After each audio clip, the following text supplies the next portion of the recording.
Dub Nation talk right now with Evan Giddings. He's all things Warriors, 95.7 The Game, pre and post game. And Evan, let's just jump right into it. They got 22 games left. If I said the Warriors could go 14-8, would you check what's in my drink?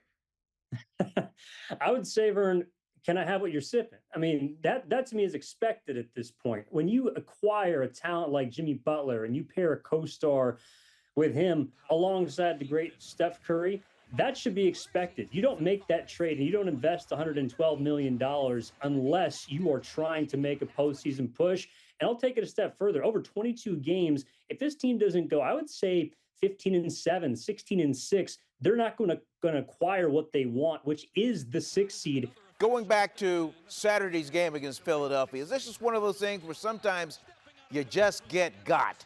Well, I think what you've seen with the Warriors is they're now a very top-heavy team. And when you remove one of those massive Jenga pieces, a la Jimmy Butler, you might see the tower fall, even to a lowly dysfunctional team like Philadelphia. So it's a tough spot. It's a bad loss. But those games are going to happen when you now make the 4-for-1 type of trade that they did. They consolidated their roster. They made a better top 8. But when you don't have one of those top 8, if not the top 2, top 3 pieces in the lineup, Vern, you're going to be susceptible to a game like that in Philly, in my opinion. Curry has been playing out of his mind since Jimmy Buckets joined the team.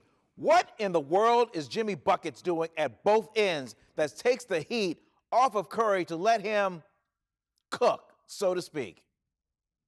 He's doing the simple things. I mean, speaking of recipes, he's not trying to throw paprika in there. He's not dropping cumin in the recipe. It's just a little salt and pepper, Vern. And Jimmy Butler is the original recipe. He's a simplified superstar.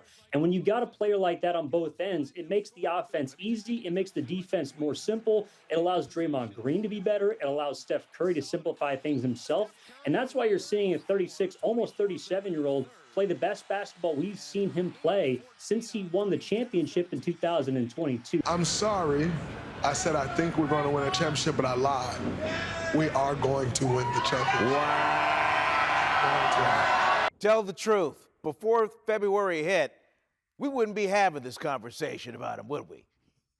No, you and I would not be talking right now. In fact, we'd probably be booking flights somewhere around April 15th to whatever tropical destination you're going to go to. It was 1, 2, 3 Cancun for the Golden State Warriors before this deadline.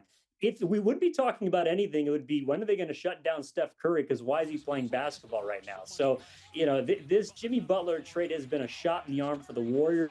I think for the entire Bay Area, if you love basketball, and especially if you're a fan of the Warriors, this has been a godsend. It's been a rejuvenation, and I'm just excited to see where it can go because I think this team has absolutely the capability to do something special.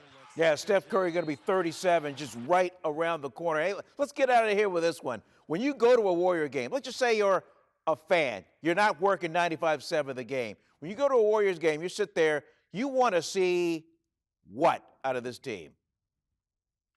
I want to see them win, and I don't care how it comes. But the thing is, Steph Curry is now not only just a show, he's the show back again. He's always been the greatest entertainer I think this league has to offer, but he's the one that now is back playing the kind of basketball that made everyone fell in love with the three-pointer revolution. The things that he is doing at age 36, going on 37, it's remarkable. There's only 3 players that have averaged more points at this stage in their careers than Steph Curry across their age 36 season. That's LeBron James, Kevin Durant currently, and Karl Malone. He's the greatest guard to ever score at this kind of level, and you can make the case he's having one of the greater seasons in NBA history for a player at this stage in his career. If a crowd is against us, all of a sudden those boos go, oh, ooh, ah, they're mesmerized by it. There's so many Stephen Curry jerseys. You see pretty much all of them in the crowd here. MVP chant in Orlando. When you come to Chase Center, where you're going to watch the Golden State Warriors, whether it's down in Orlando, if it's at the Garden in New York, you're going to watch Steph Curry. And that's why I'm showing up to every single Warriors game the rest of the way. Absolutely right. I mean, when he goes into an opposing arena and then comes out with MVP chants from the opposing crowd, then that's really saying something. Hey, Evan, thanks so much for a few minutes. Let's see him play out the string and see how it goes. I can't wait, Vern. Thank you so much.